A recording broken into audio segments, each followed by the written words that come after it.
See, Rahul, I'll tell you one thing. Whatever had to be discussed has been discussed in the party. Action has been taken. Once action has been taken, there is ఒక జిల్లా కాదు అన్ని జిల్లాల్లో 25 రోజుల కిందట మేము మా party నుంచి డిమాండ్ చేసినాం. ఇది రాష్ట్ర ప్రభుత్వ వైఫల్యమా, కేంద్ర ప్రభుత్వ వైఫల్యమా, ఎవరిది అన్నది మీరు తెలుసుకోండి. కానీ రైతులకు ఎరువులు అందించండి.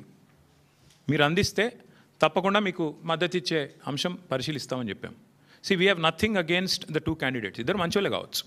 Justice Reddy and CP Radhakrishnan ఇద్దరు కూడా మంచోళ్ళే కావచ్చు, మేము కాదంటలేదు. కానీ ఇవాళ వాళ్ళు ఇద్దరు అభ్యర్థులు కూడా రెండు వ్యవస్థలకు ప్రతినిధులు.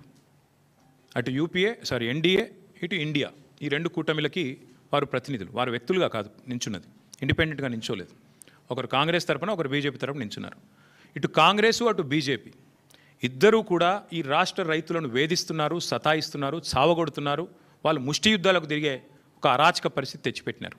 25 రోజుల కింద మేము హెచ్చరించినా, అప్రమత్తం చేసినా ఇంతవరకు కేంద్ర ప్రభుత్వం స్పందించలేదు, రాష్ట్ర ప్రభుత్వం స్పందించలేదు. అందుకే 70 లక్షల మంది తెలంగాణ రైతన్నల తరపున మేము నిర్ణయం తీసుకున్నాం. నిజానికి నోటా ఉంటే ఎన్నికలు బహిష్కరించడం మంచిది కాదు, ప్రజాస్వామ్య ప్రక్రియలో పాల్గొనాలి. నోటా అనే బటన్ ఉంటే అందులో నోటా కొత్తటోళ్ళం.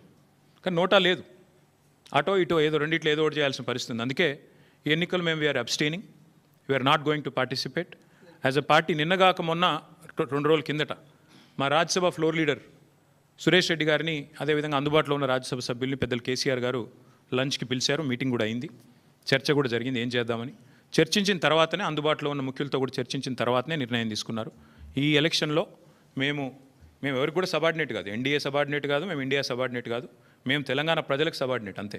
కాబట్టి తెలంగాణ ప్రజల పక్షాన వారి బాధను వ్యక్తం చేయడానికి ఇది ఒక వేదికగా వాడుకుంటున్నాం. తెలంగాణ రైతుల పక్షాన ఈ ఎన్నికల్లో మేము పాల్గొనబోట్లేదు. We are going to abstain.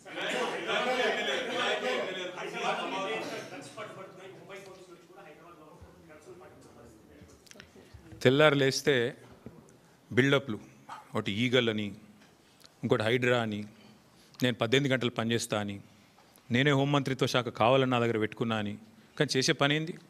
నిమజ్జనం కాడికి పోయి ఇట్లా చూసినట్టు చేసుడు యాక్టింగు, లేదంటే మా సోషల్ మీడియాలో ఏ పిల్లగాడు ఏం పోస్ట్ పెడుతుండో చూసుడు, రీట్వీట్ వస్తే 20 రోజులు జైలు.